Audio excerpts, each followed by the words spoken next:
After starting the season off at Daytona, then heading to Las Vegas, we're going to an even smaller track. We're kind of going down in decreasing size. We're going to be at none other place than the Rockingham, North Carolina, here for the Fuel Premier Mission 22 Premier Series for round number 3. Looking to have a great race tonight. In the booth with me tonight, as was with last week, is David Mott Jr. And David, thanks for being again in the booth. We saw a pretty solid race at Las Vegas. It was very entertaining to watch. What do you think we're going to be in for tonight? I believe we're going to be in for a really good show. Rockingham's a good, fast, mile track. It really is a really interesting facility, a unique track that's currently not on the NASCAR, any of the 3 national series, but hopefully it's slated for a return upcoming, but we'll definitely have to keep an eye on it, as we'll have to keep an eye on guys on the track. Just kind of looking at drivers starting to put out some times, and what surprising name to see up the board. And Will, I promise, is not a dig at you normally, but Will Roberts has been pretty quick so far in practice, was in the top 5 in times as the session ended. I'm curious to see where he's going to end up in the pecking order.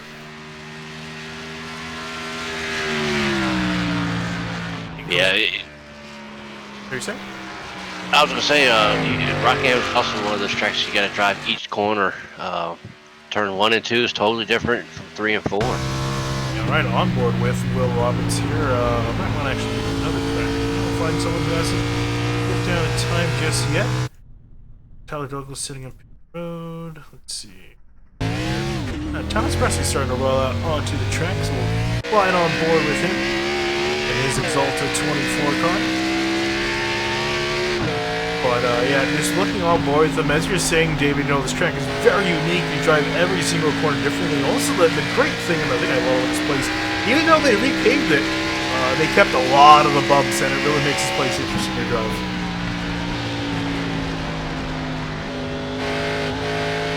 Yeah, it does. I wish NASCAR would bring some kind of series back, regardless if it was one of the top 3 or maybe like the what used to be the K&N series, which I think now is the ARCA series. That's the East. As Bressy comes across the line, he's going to end up on the board. He's going to end up 16th for his first lap, but also with Will Roberts, didn't see him complete his second lap. He was able to whoop into 4th. As are a few other notable names. Keep an eye on Bressy, see if he can go up for the order. We were watching him last week. Not the best run at Vegas for the 24 car. Yeah, I think he ended up using up his tires early on the first green flag run they had, and just could never recuperate from. And Connor Horn going to be, as he comes across the line, going to be up 2nd place. But how about Tyler Hensley? Quite a surprise in the later part of qualifying. Going to just like ahead. It looked like it was going to be Eric Mickey with a minute left in the session, but Horn was able to usurp him, and Hensley was able to usurp Connor Horn. And all 3 of them separated by thousandths of a second up at the top of the board. And I'm liking that. That means we're going to be in for a really fun and a really close race.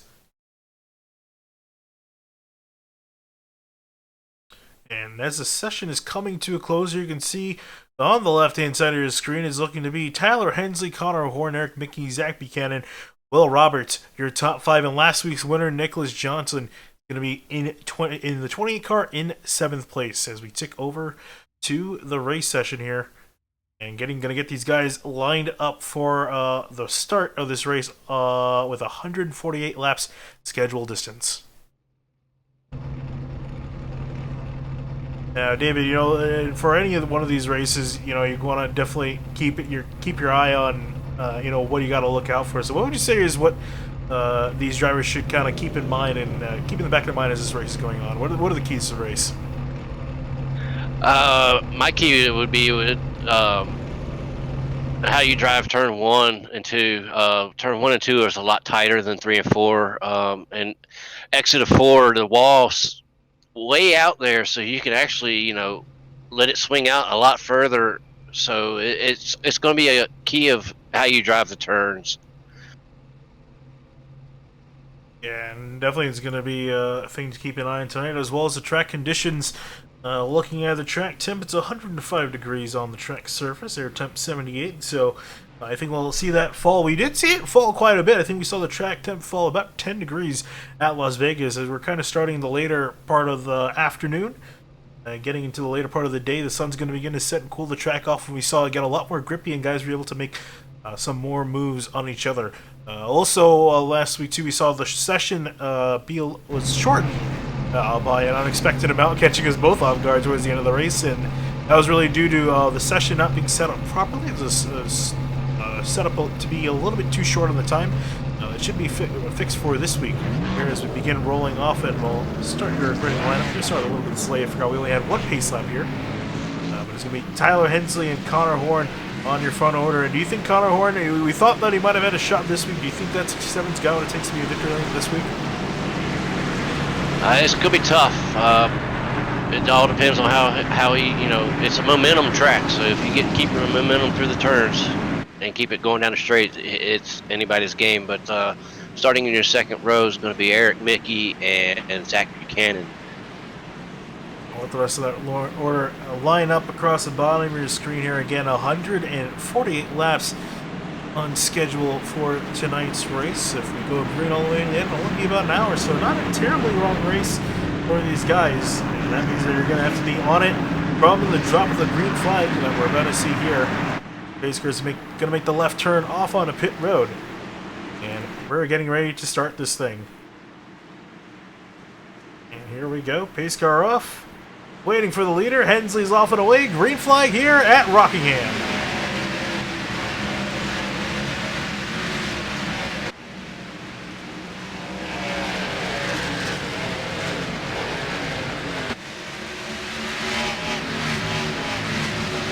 There are two grooves here at Rockingham.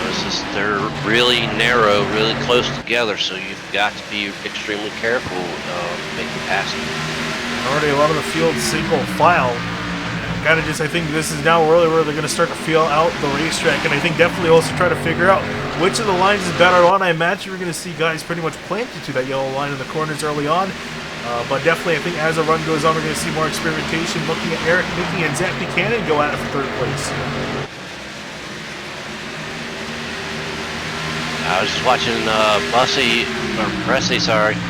He got a little loose in the middle of turn 3 and 4. Here's to see if he can. Whoa! And actually, he's in the wall hard off of turn 1, and another driver with him as well. And wow, that was a hard lick for the 24. We'll take a look at what happened there. Not sure if he had help. It looked like Derek Paulson got in a little deeper than Bressie did and hit the wall. Yeah. This is not a good start of the race for the 24 lap 2, and already has damage, severe damage to the right side of that car. And I mean, do you think he'll be all right with it? Or do you think that's going to definitely start hurting his performance?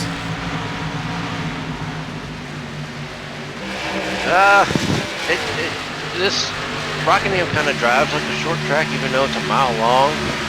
So it may not hurt him too much, and if he can get some repairs, it may not affect how his car runs too much. Up in the front, we ended up missing it for taking a look at that replay. What happened to the 24? Connor was able to take away the lead from Tyler Hensley. Hensley now starting to drop back as Eric Mickey gets past him for second place. Last week at Las Vegas, you saw tire wear be an issue. Do you think Hensley's got the right strategy here, kind of monitoring and stuff? We saw Connor Horn, he was struggling. Whoa! And I see that in the background, contact with Nick Johnson and Jeremy Miller as they go sliding off of turn 2. Yeah, tires are going to be a factor, Finian. Rockingham is a very abrasive track. It will definitely eat up the right side tires more. Oh, Johnson hard into the wall in turn 1. Oh, he's going to collect another car caution out. Wow, that was a hard lick. I looked away at something else on my screen for a second, and Johnson was around.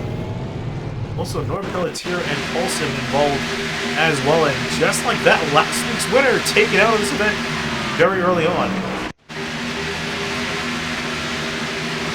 It looked like he got a little help. That's the 84 Cosman in that car. Ooh. Yeah, got into the door of it.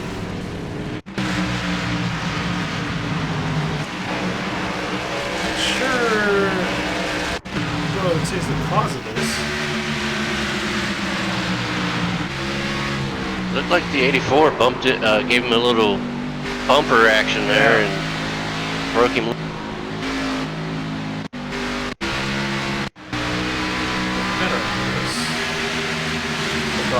From the top of the grandstands. Yeah, they just sent him just a little bit too hard into the 28. And by kind of both guys fighting for the same spot. That's, I think that 28 car is pretty much going to be junk. He took a massive hit from not only the wall, but several cars as well, as drivers are on down on pit road for the first set of pit stops. And if you're a driver at this point, you want to take all 4 tires, or do you try to gamble early on?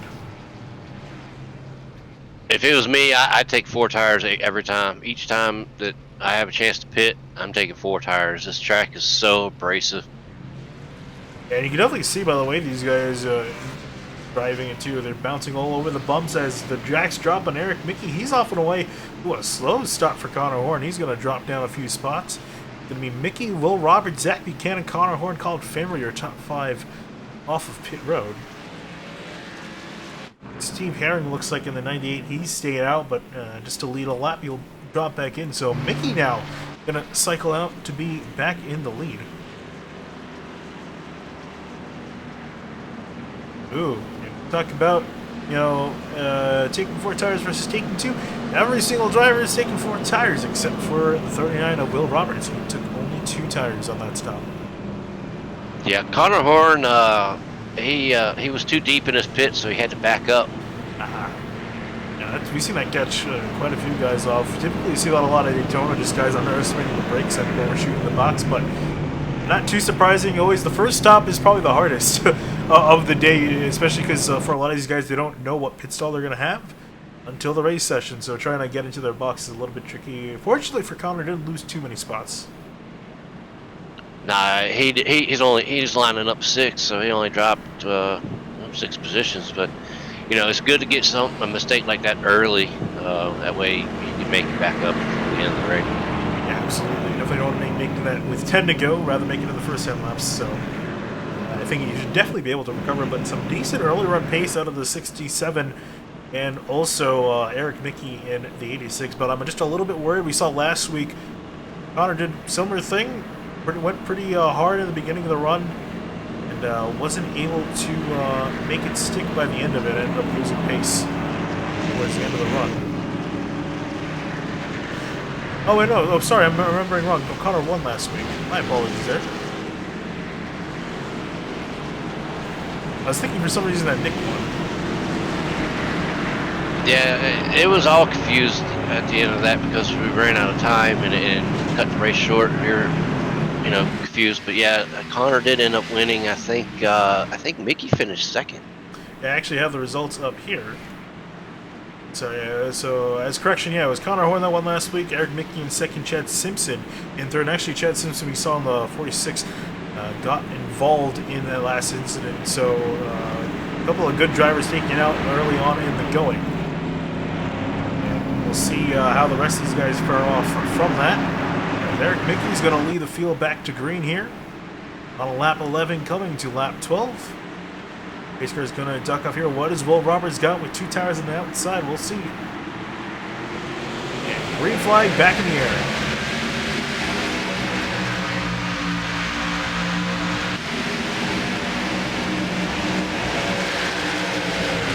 Yeah, something these guys got to worry about. Fresh new tires, cold tires. It makes this track a little slick for the first few laps. Yeah, that's side-by-side races.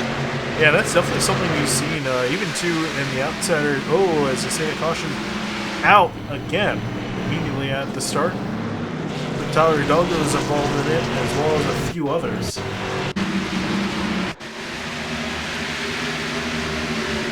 Oh, got into the 96 and kind of turned him a little bit and then hit him again. Derek Olson was also trying to avoid this incident as well. With the 88 Tyler Hidalgo. Yeah, I think he was trying to slow himself in behind the 96 of Liam Sheen. So he turned around and unfortunately mistimed that and collected the 96. So another short caution here in Rockingham.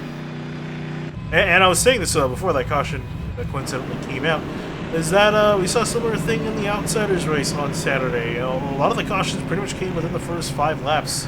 And why do you think that is?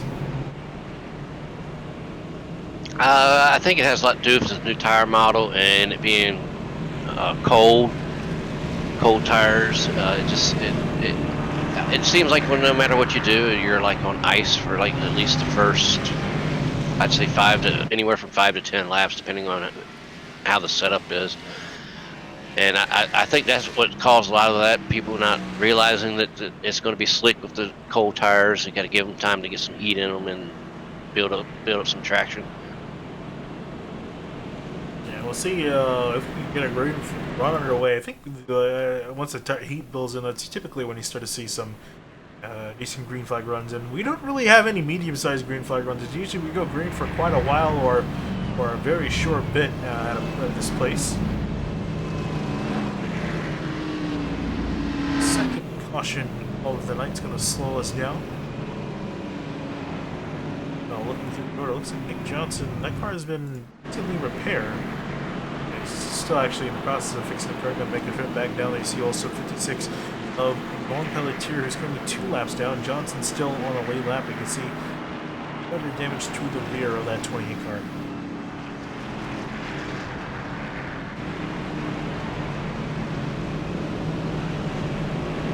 So I know it's been extremely early in this race. We haven't really had a long enough green flag run to tell, but who do you got your eye on, David, if you want to name 1 or 2 drivers? I think Colin's going to be somebody to watch, and of course Connor's always good wherever you go. Some of the other guys that I was watching have already been involved, so I don't know how well they're going to be. I'll keep an eye on them. Yeah, I think definitely some solid picks. Fairman has been a little bit quiet so far tonight. Started in 6, currently running in 6, so not a whole lot of change for him. I think for me, really, I think I'm going to definitely keep my eye on the 86 of Eric Mickey. Has done pretty well. We definitely know that he's a solid older driver. Hasn't really shown a whole lot on our channel, but the few races he has done in an oval car, he's done fairly well, all things considered. I think also for Tyler Hensley, and I know, David, you weren't here for last season, but when we were running the Cup car, his 44 just, I don't know if he wasn't able to figure out the car or it was just luck, but things did not go his way. This season, though, he's a lot stronger. Again, starting on pole, so he's definitely shown to have some pace in that 44 machine. There's also probably going to be a few other drivers that are going to mix their way up the order as this run goes on, as this race goes on. Definitely see who's going to kind of stay up in the front, who's going to kind of drop back. Speaking of drivers, I'm also, I guess one more if I want to add to the list, is our points leader, the 76 of Mitch Welker, kind of currently hanging out in 10th place. Yeah, somebody I thought was already involved, but he's not. He's actually running second. It would be Will Roberts. He was fast in practice, and I expected him to be fast throughout the... See what he's got. Again, still 2 tires compared to everyone's 4. They had 1 heat cycle on it. That might be a little bit of an advantage to the 39. Pace car going to be off, getting ready for the 3rd restart. Green flag back in the air.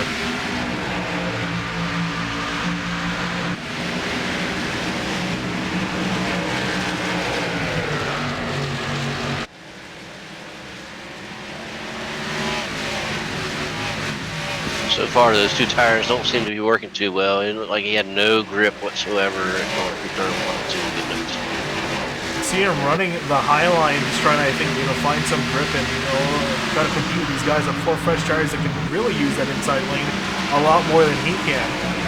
He's starting to come into a bit of his own, but you see Fairburn is actually nail him off the corner and not able to keep up.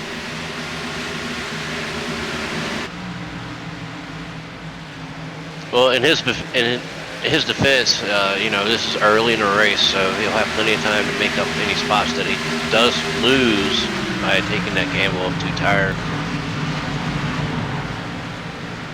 Currently, it's still Eric Mickey up in the front of the field, leading this pack. Connor has moved his way back up in a second. He doesn't take a whole lot for time for Connor to move up through the field. Already restarted in 6th, if I'm not mistaken, already up in the 2nd. Gives him no time to track down the 86.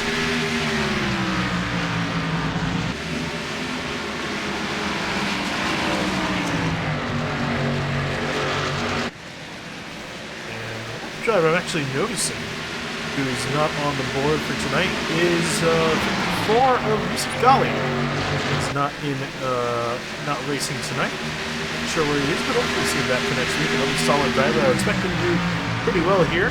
Won on Saturday.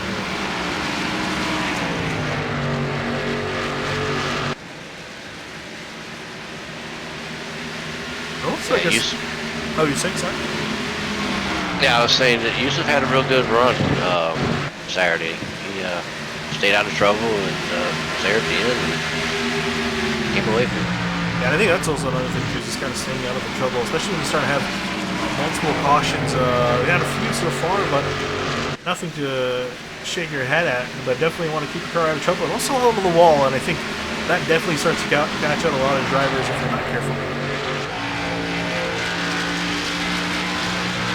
Riding on board with the 93 of Travis McChristian, a bit of a sleeper in this race. Haven't really mentioned him a whole lot. Didn't really seem high in the practice with qualifying order. For the pull off the onboard graphic. He started up in 10th, so started around midfield, still running pretty solid up in 4th, trying to chase down Tyler Hensley.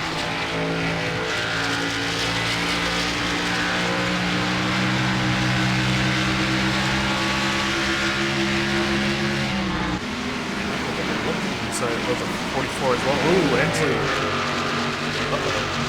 He just lose connection. Oh, I think we might have just lost Tyler Hensley.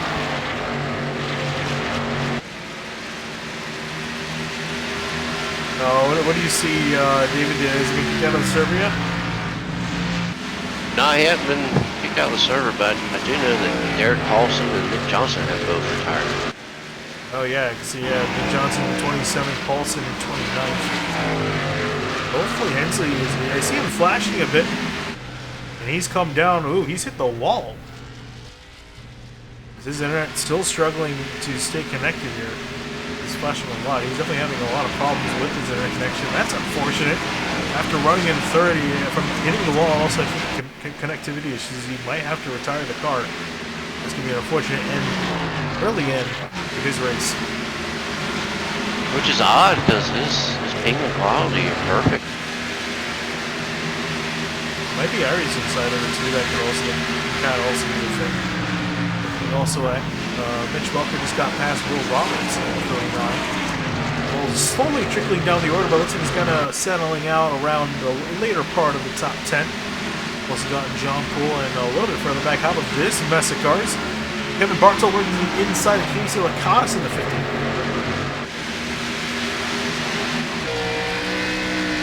Yeah, I was just getting ready to bring that up. Now we got Blake moving on the inside of Casey Lacatus. Yeah, and actually, there's a, as I said, we were looking at that battle, and Trey Luke's going to get on by. You just saw Will Roberts really slow on the apron in 1 and 2. Does he have a problem? Oh, yeah, he does. A lot of right side damage.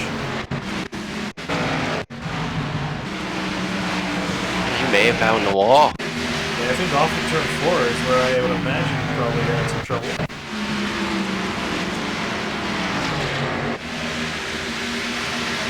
Yeah, just went a little bit too high off the corner. That was enough to upset it enough to take him to the bottom, and he just kind of paced himself back out in line. But currently running 18th. That's unfortunate. I was looking at a really strong day, but he's going to have a damaged car, and he also often tires as well compared to everyone else around him.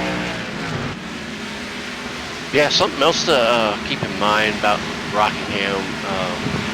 I don't know if it's something iRacing did or not, but the back straight wall, if you hit it, it will throw you down in the middle of traffic if you're in the middle of the pack.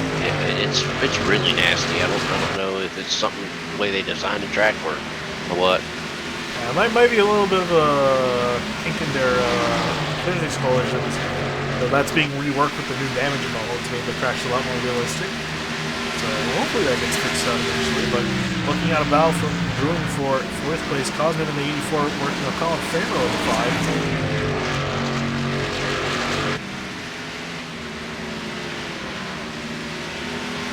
Trying to catch back up to the 5 and trying to find a way past him.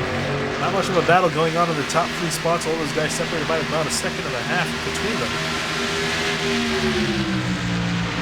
Yeah, I was just watching Eric Mickey, and he's actually pulling away from Connor. So Connor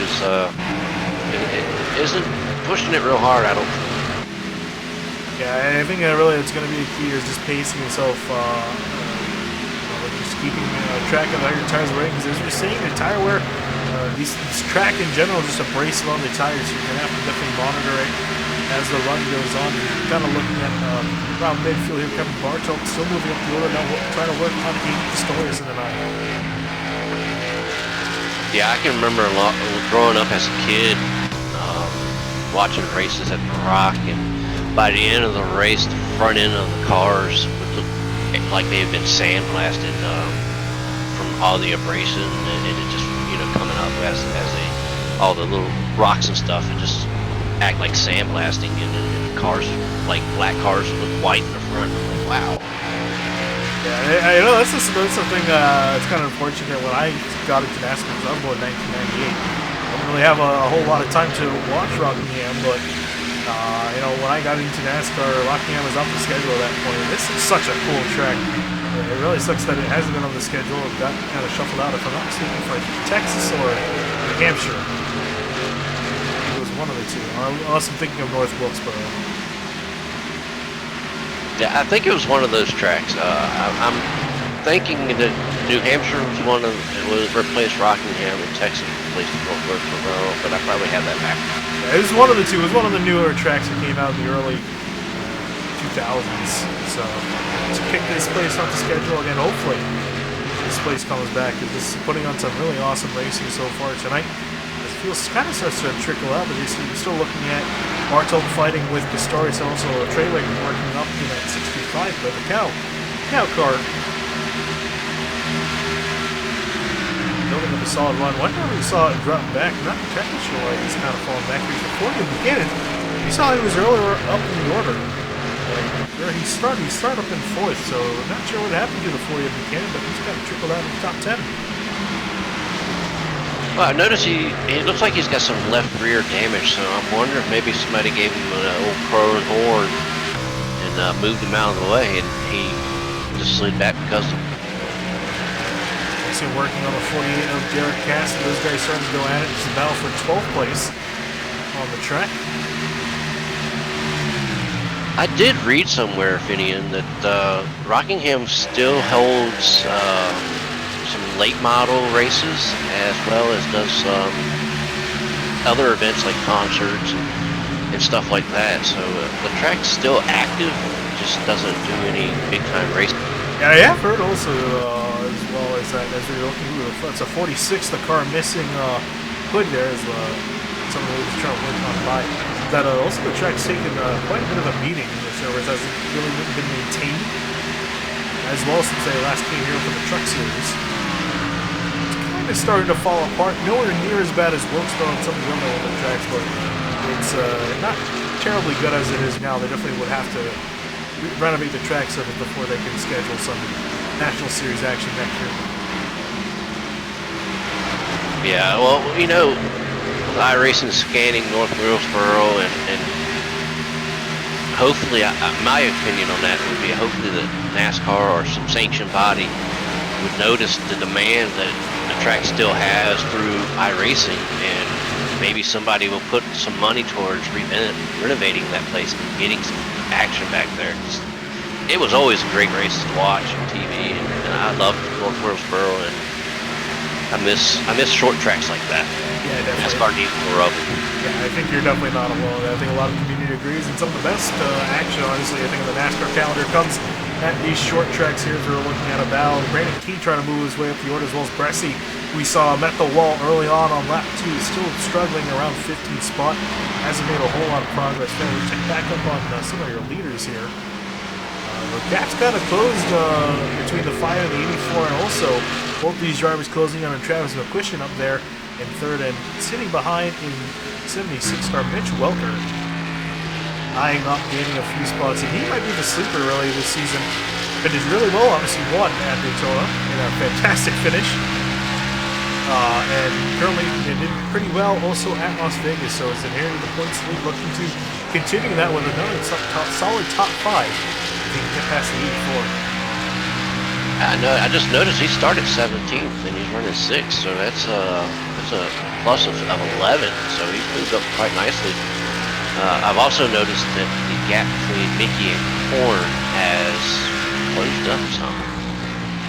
Yeah, looking at it, those guys are really close lap times. Their last lap time was off by about 5 hundredths of a second here. I'll actually take a look and have these drivers just kind of giving you an idea of the gap. So here's Eric Mickey still leading this race. Connor Horn, as we were saying, starting goes back up, and last time by that was a 10th advantage to Connor Horn.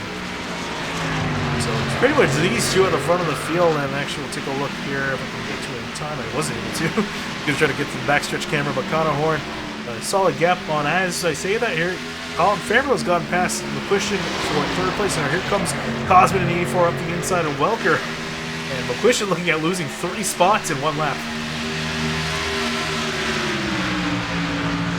Yeah, something else is going to play a factor.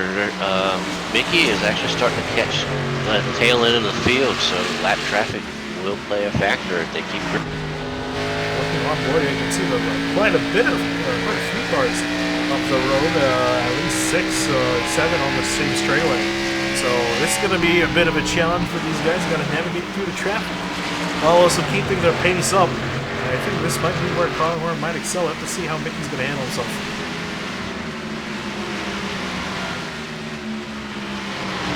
Yeah, I'm watching a battle between Derek Casser and Denai. They've been, well, he finally gave way, but they were battling for a couple of laps now.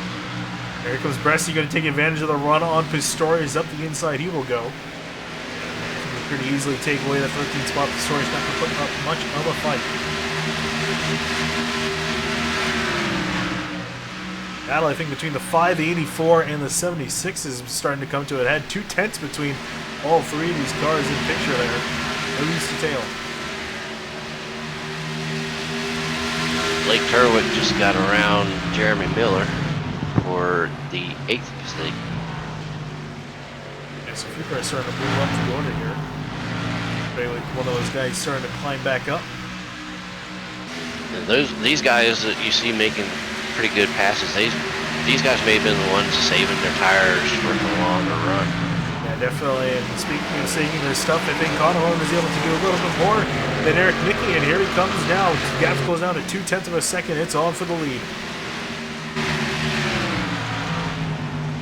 Is that tires, or is that because Mickey's in traffic? I think honestly it might be a little bit of both. 3 wide for his second year. Horn's going to make a move to the inside. It looks like Mickey's kind of just struggling on pace, and you can see he's not even going to fight for the 67. He's going to let him skirt on by.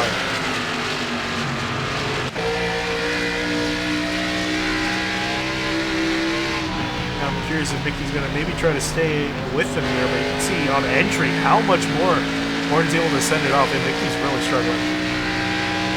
Yeah, it looks like he can't keep the car down low like Connor is.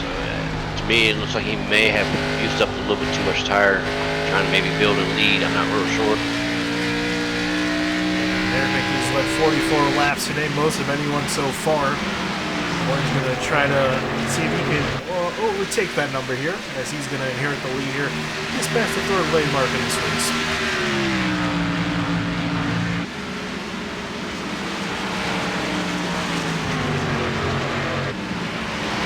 So, Will Roberts trying to research back through the field as we saw him get the turn 4 straightaway wall. He's going to work past Brandon Key for 14. Still some solid paces at 39, but I feel like at this point he's going to need caution to get himself back with everyone else.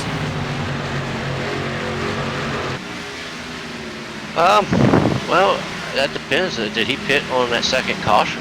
He could have a little bit of fresher tires, so could cycle around to his benefit. Yeah, no, he came down still only on that first caution, but he still has the same, I imagine, left side tires that he started this race with after only taking 2 tires on his first and only stop of the night. But I mean, still got some paces catching up with Bartol pretty quickly up ahead. Immediately got to make a move to the inside.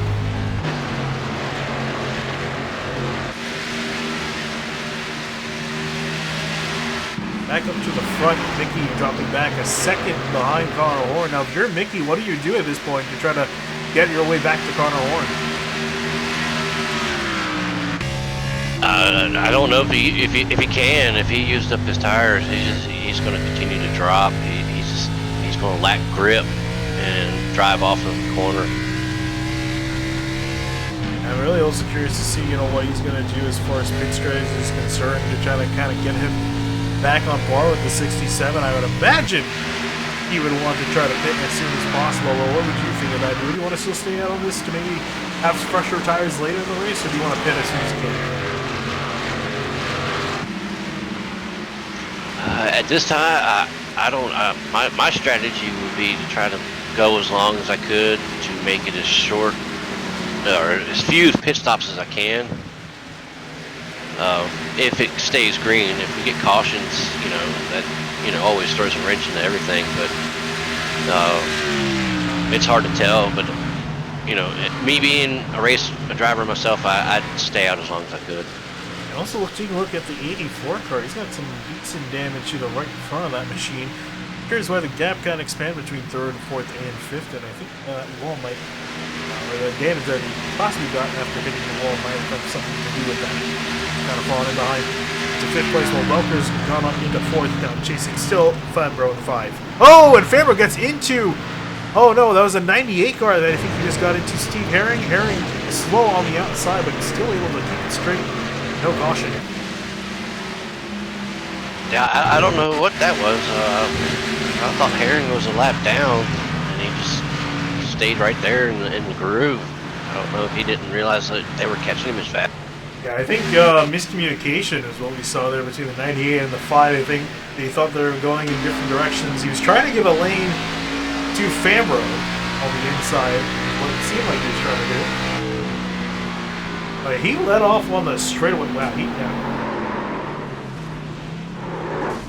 That's kind of confusing. Yeah, he let off halfway down the front straightaway to try to let Fambro on by. I think Fambro got a little bit caught off guard because they closed in a lot sooner on the 90 than he would have thought. Herring down on pit road managed to get some repairs. I think might as well just service the car. So, I mean, when our first car is down on pit road, not sure when anyone else is going to come on down, but here comes Connor Horn through a decent amount of traffic. This is looking at drivers around 16th, 15th place if he's putting a lot down. I don't see a whole lot of damage on Colin's car, so he may be alright. I think he lost all of his momentum. He's got to get it back. He may have used up some tires. Okay, Connor Horn working through some traffic here now, working on the 92 of Christopher Matthews, going running at 17th. Racing Pistorius also up ahead in 16th place. Welker now also was able to get past Fambro, I think, with all that confusion. Nick Welker up into third place. However, he's got a significant gap up to Eric Mickey, 4.5 seconds. It's just amazing how quickly you find yourself a lap down at this track. I mean, 66 laps in, and there's only 15 cars left now on the lead. Yeah, and really the thing is too, I mean, looking at some of these guys, there's only the top 8 are within half a lap to the leader. Everyone else is more than a half a lap down. Now, this growing number of cars are starting to be lapped. There's Brandon Key, last car in the lead lap, and then it's got a horn trying to track him down to change that.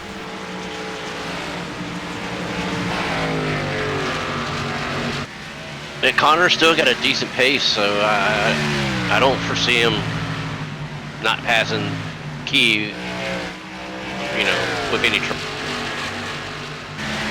Try to keep an eye out on what he's on a solid roll every lap.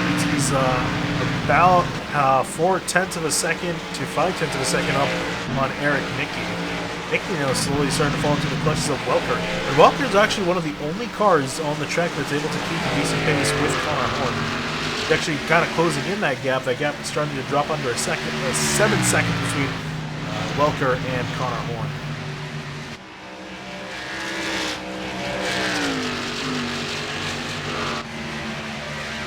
Back 30, Robert Hull and Jeremy Miller trying to have a battle here going to turn 3.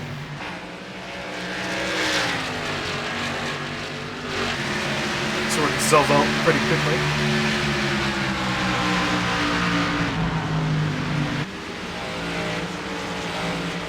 imagine probably approaching our first pit stop of the night fairly soon.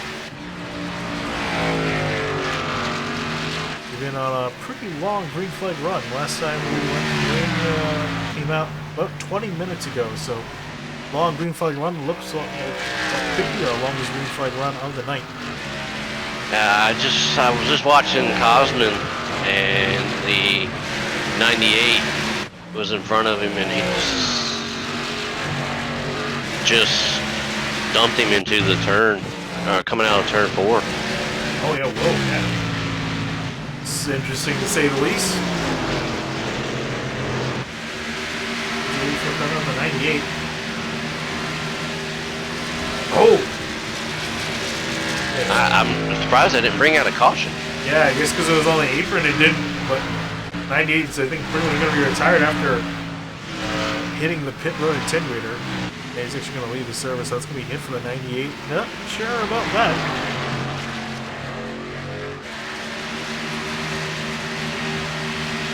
But looking back up now, 6 seconds gap between Mickey and Connor Horn. Mickey's well fallen off the pace now. Catching him quickly is the 76 of Welker.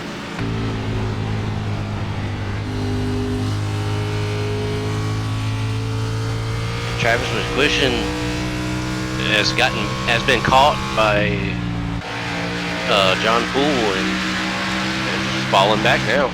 Yeah, Poole's gone by, and now you see Treywick in the 65, the cow machine, quiet in his mirror. Trying to work his way on by. There's the battle for 7th place that we're looking at.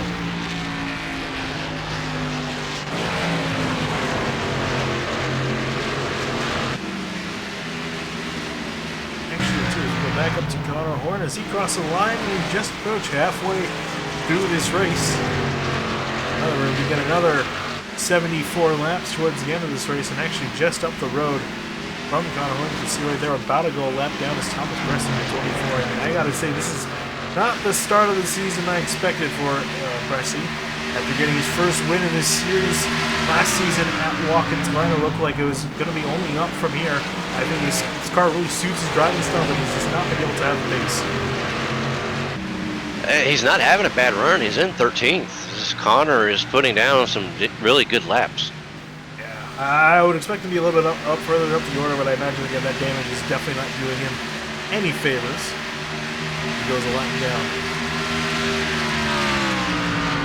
Jeremy Miller, who's right in front of Connor now, is the last car in the lead lap at 12th, and then after that, you pretty much got the top 10 pretty close.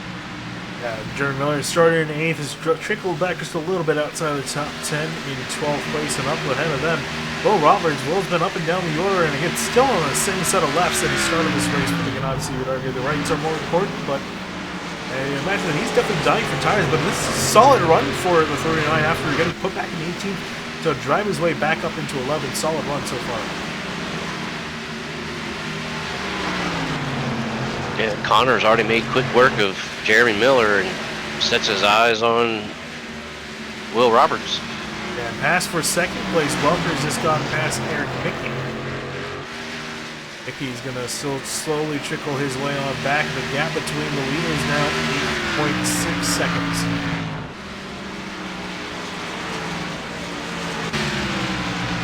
So another battle starting to bruise. A 3-car battle between Cosmo in the 84, John Cole in the 21. Again, the 65 all converging in on one another. A close call for our leader, Kevin, in the number 20. Got loose, I think, off of turn 2 and hit the wall and spun around right in front. Actually, take a look and see what happened. Bartol now down on pit road.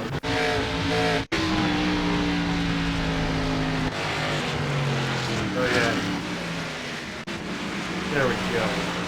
Now looking at the 21, yeah, help from the Cannon. No, Cannon's already passed him. Oh, he just got. It almost looked like he cut, because kind of in the middle of cutting a tire down. See him as the fuel just kind of swarms past him, he's able to get on by. But I don't know what he was doing. That's a tire grenade. It kind of looked like it was in the process of it. Because that car just did not turn. It could have been a tire. I mean, with this new tire model, that is something that is, that can happen. I see that Aaron Mickey just hit pit road. Oh yeah, this is the driver I was expecting to see down here. There he is on camera now. So Mickey gonna be one of the first leaders to come down, and this is more or less kind of what we were expecting. I think to see him be one of the first guys to make the trip down. I think he knows that he's hit his number here to make it to the end of the race. I didn't get to bring this up last week. What is your opinion of the damage model that's coming to the K&N car coming up soon here in March? Oh, I can't wait for that to come out. Especially considering, by sheer coincidence, the three-wide Cup Series are using the K&N car for their Grand National Series, which is replacing their Cup Series. And turned out the car's also getting the new damage model. They won't have it for Daytona, but they'll have it for the rest of this series, and I cannot wait. I just love seeing the damage, especially on a stock car. It's something we really haven't seen in any other game before, so looking forward to it. As you can see, Cosman in the 84 and the 93, McQuistion out and away on pit road, so interesting to see how this run turns out. Eric Nicky trying to also fight for his lap back with the other Connor Horn. Yeah, those fresh tires, Connor won't put up much of a fight. Looks like Connor Connor may be coming in. Yep, there he's going to pull off the track onto pit road. 67 coming on down. I don't think he has a thing to worry about in this race. He's done a phenomenal job. He's got a 7-second cushion to Mitch Welker on the track. Speaking of Welker, he's going to stay out, lead a lap in the middle of some thick traffic here.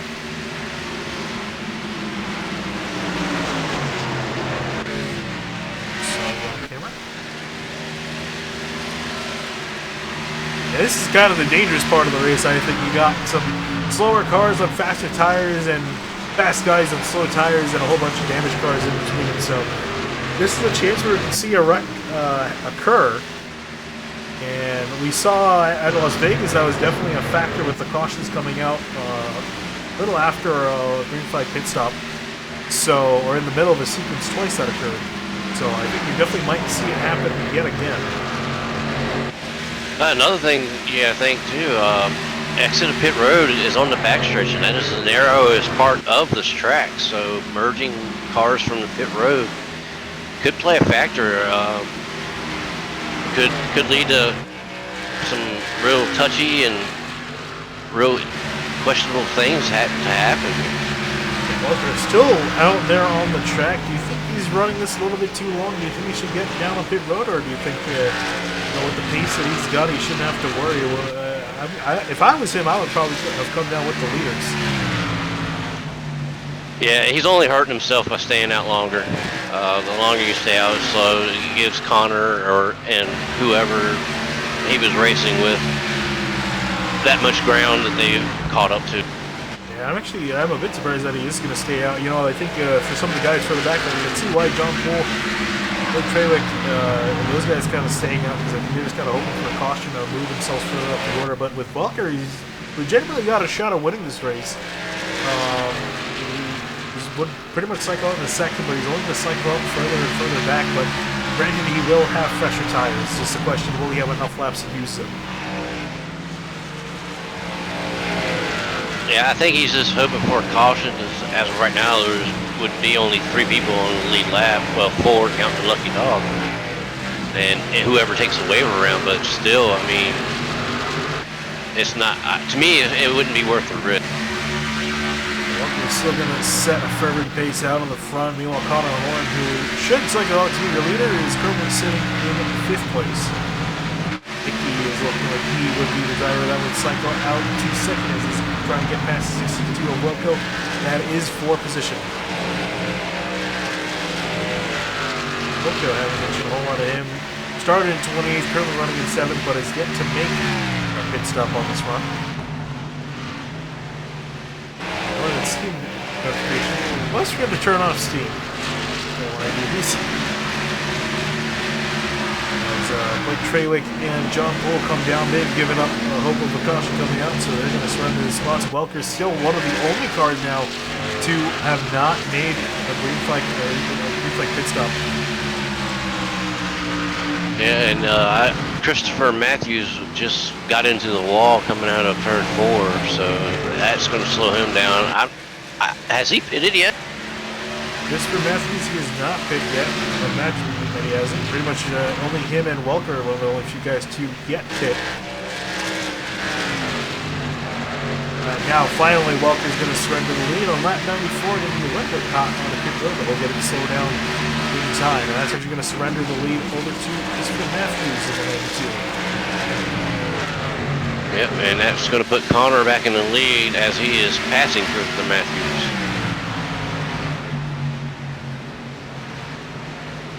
But there's a couple cars in front of Connor that I think they may have pitted already, but they may have pitted a lot sooner than Connor, so they may not be as fast. Yeah, I think at this point, I think pretty much everyone has cycled out.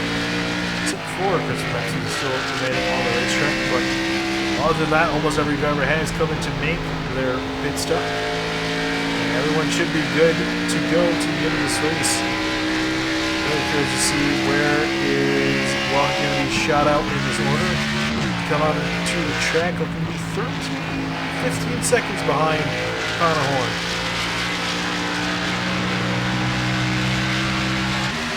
Yeah, I'm watching it. He's just dropping down the running order here. He's now down to 6.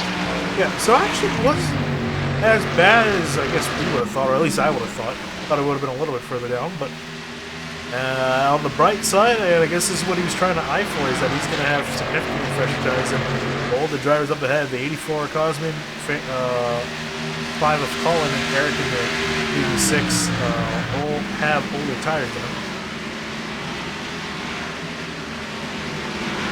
Christopher Matthews is now finally, I think, going to come down the pit road. I think the tires going to be going flat.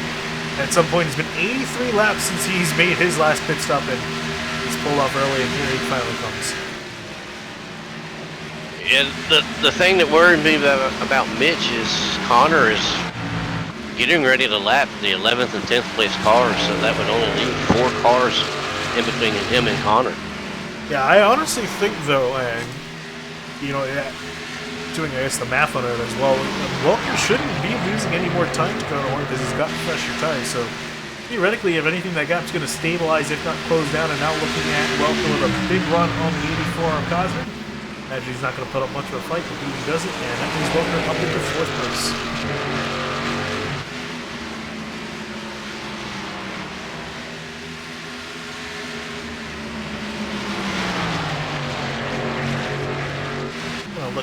Scrolling through the field now, trying to see where there's some other battles at. Robert Hall leading Derek Castor, John Poole, Blake Trawick, and Zach Buchanan. And Poole and Trawick, we saw one of the leader cars come down on that sequence, so they got fresh rubber to work with. And actually, speaking of Trawick, he's about to go letting down to Connor Horn.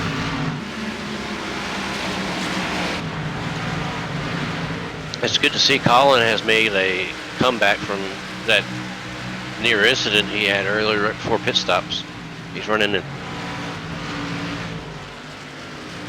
You can actually see it. Actually, I'm not sure if that was from that. He had some left rear damage. I think that might have been with the 84 at some point.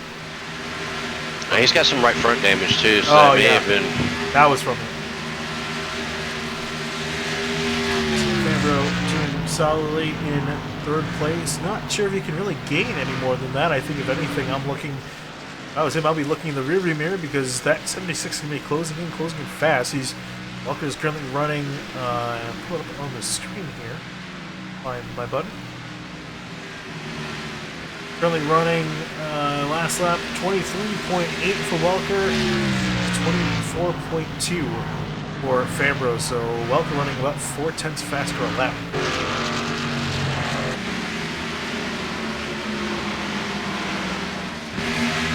Also looking back up at Connor Horn for lap slide, he's led 46 laps today, that's just over Eric Hickey, who's led 44.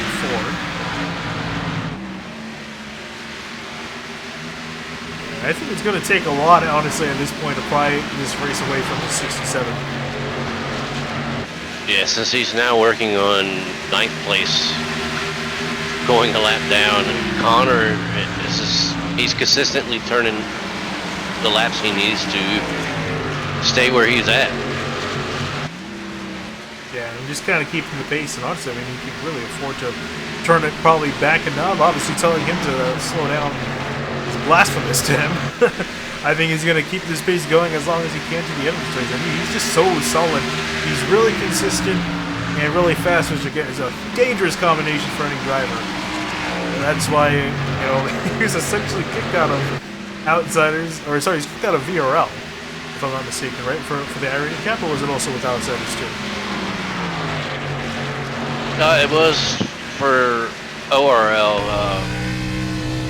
He couldn't race last season because of the iRacing Cap, but we adjusted the iRacing Cap for other reasons, not just let Connor race. But with that being said, the way we raised the cap allowed Connor to come back to us. Connor reappearing on CMTV in both the series and picking up right where he left over his last seat in VRL. The Cup Series almost won it, won the championship, but it was Aaron Cutton just beat Connor 1-2 punch.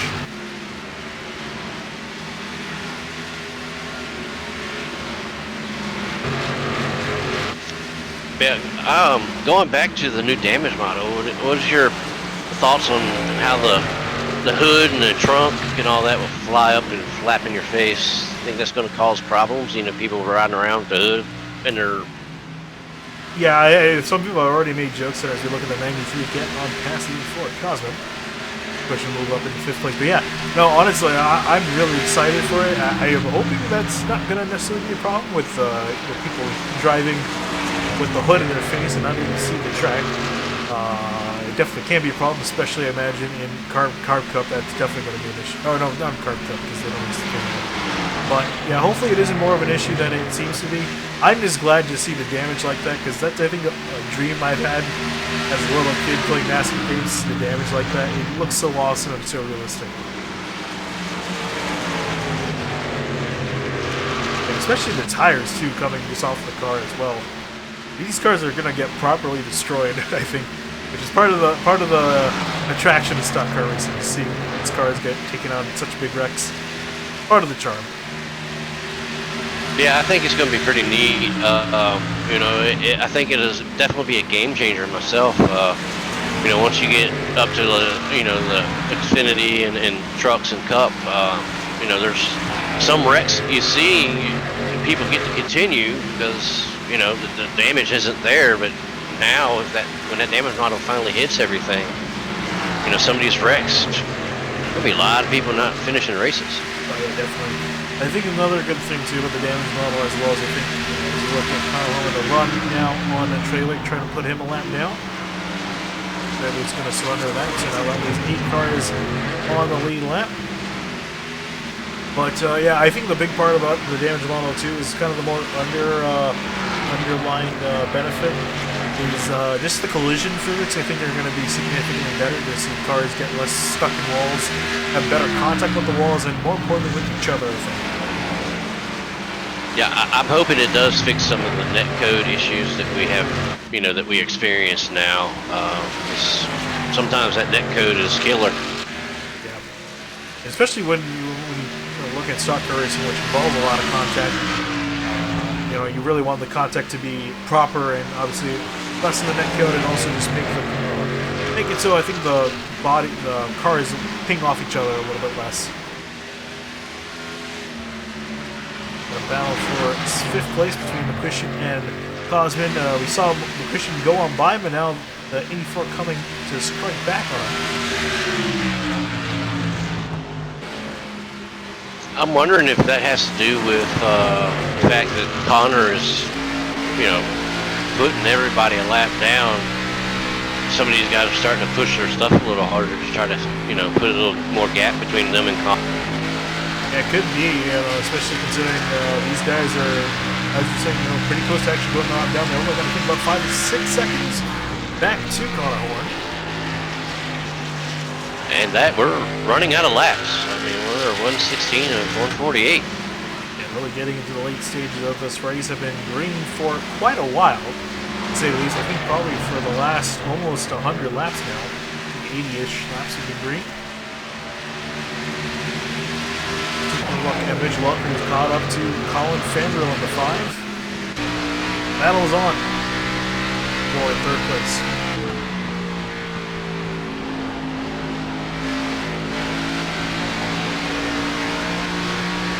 Yep, those pressure tires of Mitch this is where they show up, and this is where he starts gaining his ground. Yeah, although he has kind of stalled out, it seems, on pace, although it might have been because he's in behind the 5 as they now go side by side off the 2. The run that Mitch has got in the 76 Fandrill, I think, knows it is beat as soon as he got alongside. Walker will take another spot up in the 3rd now. His big sight, I think, is going to be set on the 86 of Aaron Mickey. It's currently 4 seconds up the road, so it's going to be a bit of a challenge here. Walker's starting to run out of laps as we're under 30 to go. Yeah, that's a big gap to kill those up in the amount of laps we got left. Especially, I mean, if he's not gaining 2, 3, maybe 4 tenths a lap, it's going to be tough. Also bringing up our track conditions. We looked at earlier in the race, it was around 105 at the start of this race, dropping down to 99. A large cloud has come over the racetrack to cool it down, so we'll see how much more it will drop as it remains.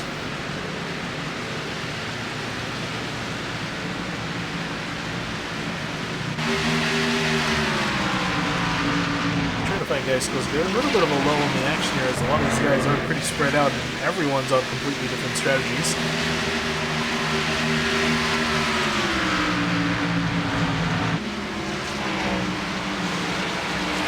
The majority of the field is currently a lap down. It'll be really interesting to see if we do get a caution come out. I'm curious to see how the 86 and the 76 will fare, because I think both those guys have good short run cars in comparison to the 67, but they're definitely not going to make up the gap at this rate. That brings up a good question, though. If we have a caution, do you stay out and take the wave around on old tires, or do you not take the wave around and get fresh tires and hope for another quick caution? I would probably I might as well get the wave around. I think it's better to be in the lead lap first, regardless of older tires, especially this late in the race. If it was early in the race, I might have said, it's kind of 50-50 on that decision, but I would say definitely try to get yourself back on the lead lap and make as many spots as possible. Because you can then hope for a caution to come out and get fresher tires. If not, then you get at least try to finish on the lead lap. There's Connor Horvath inside of John Poole in 8th place, and you see him just going to slow up for Connor to beat him to the corner. At least 7 cars now on the lead lap.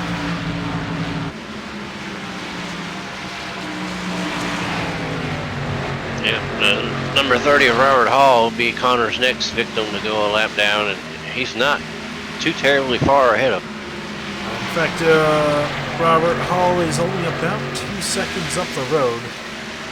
So Connor catching him at a pretty quick rate. It's probably going to put him a lap down. Also, Cole and Trawick are starting to get closer together. One of the closest battles on the track is for 8th place.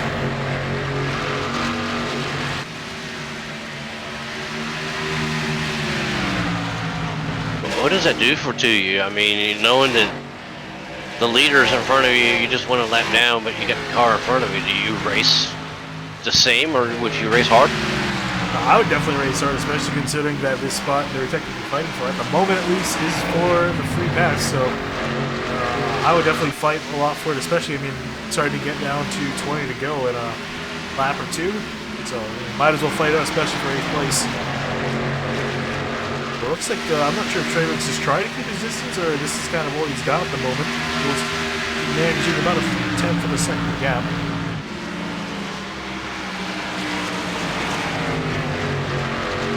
I guess look further up the order, Mitch Walker in the 76. His gap to Mickey has definitely started to decrease, but I don't know if he's going to get to him in time.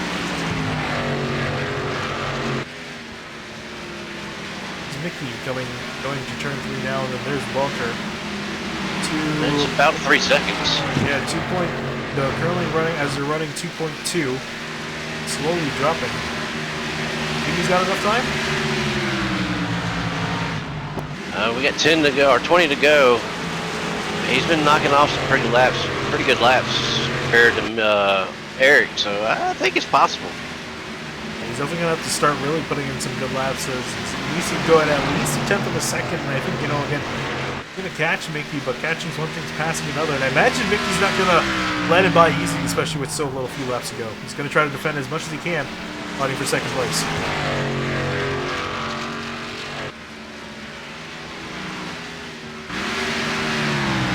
I was just noticing, even though Robert Hall is fixing to go a lap down if Connor catches him, he started 30th and he's running 7th, so that is a really good run. Yeah, started back down in the field and climbing back up. Solid run. I'm going to say the run for Robert Hall in 30's been kind of under the radar tonight. Just inside the top 10. Definitely consider that a great night, especially McQuistion too. And actually, it looks like Robert Hall's starting to close up on the 93, so we see a battle for 6th place as McQuistion had surrendered the spot to Cosman up the road.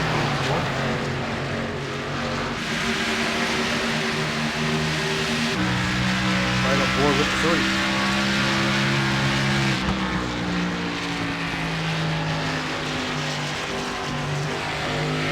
It seems like Connor may have just said, all right, well, I've got a big lead. I'm going to back it down a little bit. Because he's really not gaining on Robert Hall as much as he was early. Yeah, I'm trying to look at his lap times. Yeah, he's toned it back down a bit. You look at Robert Hall, who's trying to fight with the Christian also up the road. There's a slow car. Yeah, it's Kevin Bartel, who that is, 21.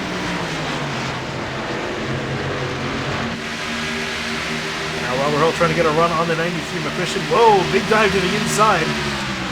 McQuistion going to pinch him down into turn 1. There's a lap car too, Liam Sheen on the outside.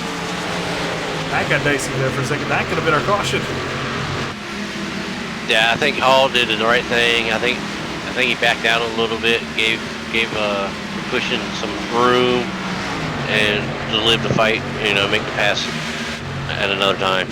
Maybe right. Yeah, Bartel also got a piece of the wall in turn 2, almost got into our leader, Connor Horn. Kind of showing what the car was kind of waiting in this race. We've got 13 laps to go, and Robert Hall there, you can see him to be inside of McQuistion, going to clear him out the corner. McQuistion started to struggle here. Go to the lap down, June 67 to Connor Horn. Yeah, while those two were battling for position, Connor Horn. And speaking of battling, here comes Mitch Walker to the inside. Eric Mickey caught up to him with some cleaner traffic and cleaner air to work with. Pretty much as he expected, probably not too much of a battle. Welcome move himself back into second place. Yeah, but he doesn't. There's no way he has time to catch Connor. I mean, he's 11 seconds, almost 11 seconds behind. You see, there's actually also a pretty big gap too from Eric Mickey. There's Colin Fambro now coming to frame.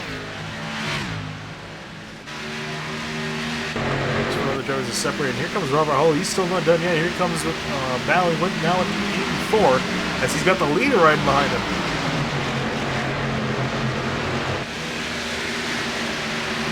You can see how Connor Horn's going to try to navigate through this.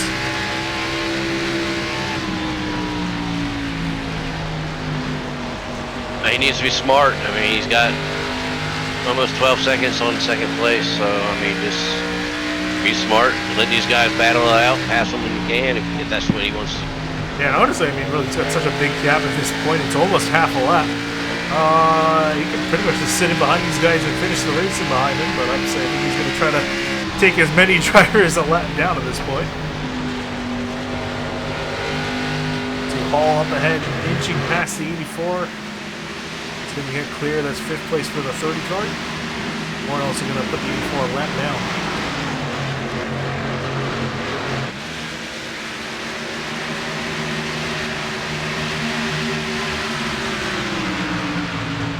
There's a gaggle of cars in front of Hall and Connor Horn.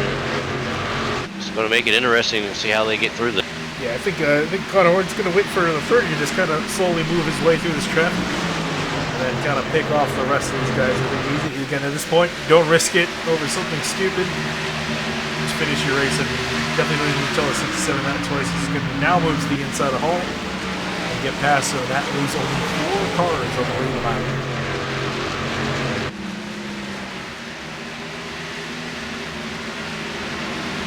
Let's go look at the laps led for Connor Horn. 85 laps led today. Led over half the race. Looks like he's gonna continue that trend here as he comes to the line 6 laps to go. Also looking at a battle between the 65 and the 93. That's starting to heat up. John Poole also sitting there, 7th, 8th, and 9th.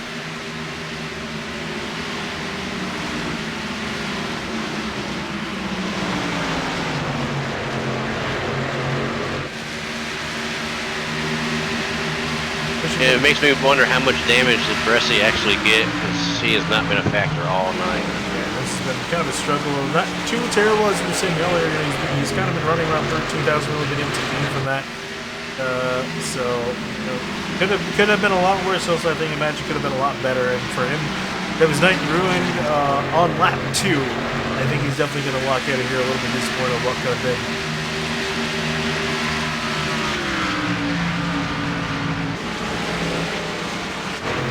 Stick around with Connor Horn for the rest of this race. Not a whole lot of other battles going on the track. Actually, I say that. Looks like Treywick's starting to catch back up with Cosmic in the 84. 3/10 up on him last lap through. Faster.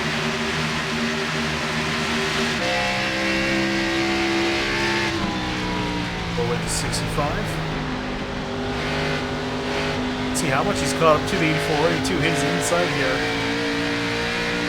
Curious how much of pressure these guys are going to push on each other here coming down 3 laps ago. They're going to come out of turn 2 laps ago.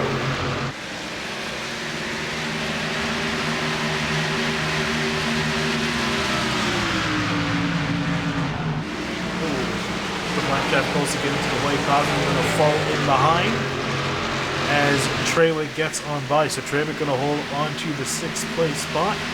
John Pelosi is sitting back in 8th, but up for the lead.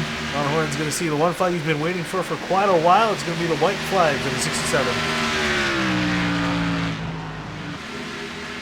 Yeah, I really don't think much can be said other than utter domination for Connor Horn since the restart. He took the lead, took it away from Aaron Mickey, and has not looked back since. As he comes out of these final 2 corners, he'll collect win number 2 of the season. It's going to be checkered flag for the 67, sorry. Yeah, actually, I was just thinking a minute ago, how long has it been on these tires? Do we have to worry about, anybody blowing a tire? But I don't think we have to worry about it. Nope, definitely not at this point. It's going to be race winner Connor Horn in the 67.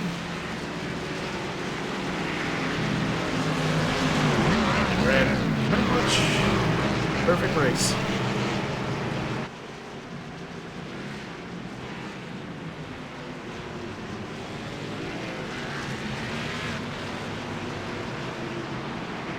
For him to pull onto the front straight, his burnouts well earned for Connor Horn. Yeah, definitely a Connor Horn show.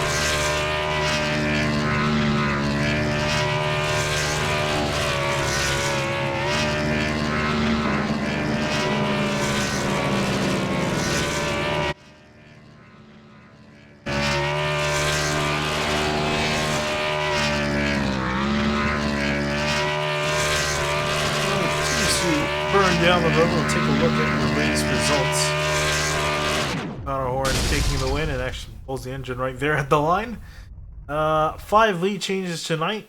140 green flag laps. We only had 2 cautions. I actually thought we had 3. Only 2 cautions to slow down the pace. And Mitch Welker really going to enjoy expanding his points lead out even more after another solid finish this week. So with that, we'll cut to commercial break here. We'll pull in some guys to interview. Don't go anywhere. We'll be right back.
All right, when we're back here with your fourth place finisher in this race, Colin Fambro in the five. And Colin, it was a pretty long run that we had at towards the end of that race. You were pretty much fighting with the 84 and the 76. Just kind of walk us through how your race went. Yeah, man, it started out really good. Had really good pace, qualified really well. Project Two guys have been putting in some work trying to get these cars right, and it's paying off. But yeah, we were running along just fine there, and I got hit in the left rear. It was either by a lap car or somebody else, and the car just didn't quite have the same pace after that. So, and I still had good speed, but not enough to get up there and run with the top two or three.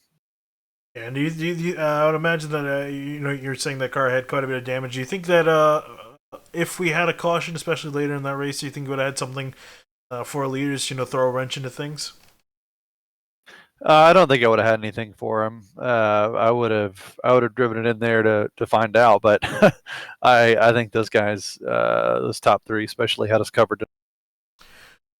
Yep. Well, you might not have them this week, Colin, but hopefully, we got quite a few weeks left on the calendar, and we'll see you next race. Yeah, it was nice to turn it around this week. Thanks. Moving on to our third place finisher, Eric Mickey in the 86. Eric, you ran a really solid race today. In fact, you're looking like in the first half, you might have had a solid shot of winning the thing. Just kind of walk us through how your race went from your perspective.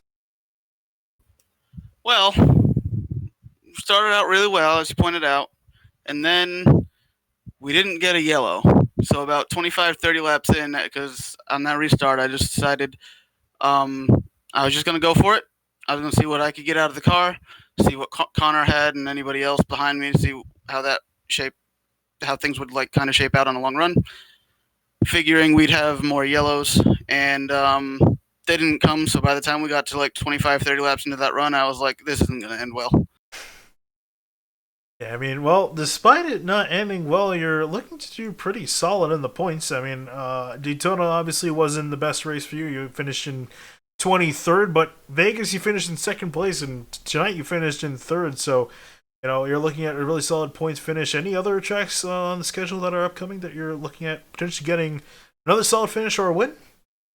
I'm not really sure what's coming up on the schedule besides having next week off. Yeah, I have. It's been like a year and a half or so since I've raced these things on any kind of regular basis or seriously at all. So, um, discounting Daytona because that's just a crapshoot. But the last 2 weeks everything's kind of gone pretty well considering. So once I kind of figure out these cars and long runs and all that kind of stuff and relearn it all, I'll hopefully be able to get one in the victory column and be Connor. Yep. Well, Eric, another solid finish for you in the top three. I imagine we'll probably see the same next week, or I should say 2 weeks from now. But we'll see you next time. Thank you. Moving on now to our second place finisher, and Mitch. How about that? You've been stringing together quite a few good finishes the last 3 weeks. You are a points leader coming tonight. I would imagine you would be walking out with the same honor, and just kind of walk us through how your race went for you up inside the top three. It was fantastic, and I actually don't know how. I bought the track yesterday, ran about 10 laps, and then I just got on with 30 minutes left in the practice and finished that out. And I was like, this is going to be bad. But I just drove it how it felt good, and I don't know. I guess I was better than everyone else except for Connor. So that's pretty good. Yeah, I would say really good considering you just bought the track yesterday. I mean, it definitely didn't look like it.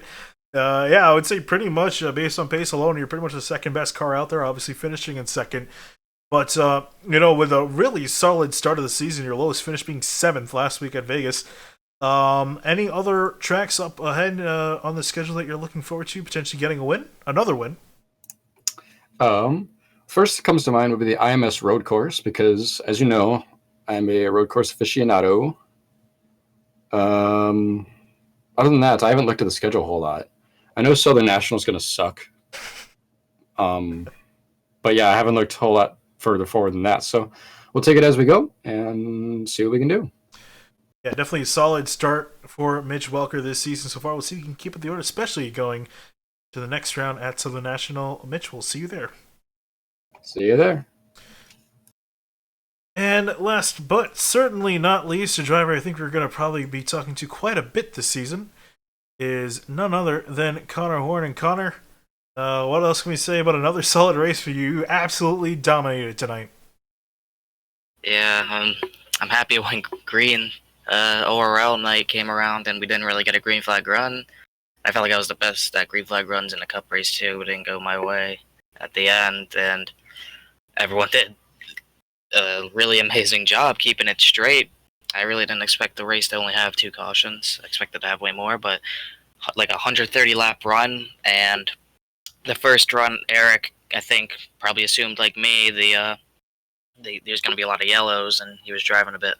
I thought he was driving a bit hard, but I was worried at the same time. But he fell off. I was able to pass him, and I got a huge lead. I was just, at that point, after the second, after the only set of green flag pit stops, I was just trying to navigate as careful as possible around every lap car. There was a couple out there. There was a couple hairy incidents, especially down the backstretch, but we were able to get through all of them, and it was a surprisingly calm Rockingham race for what I've been accustomed to.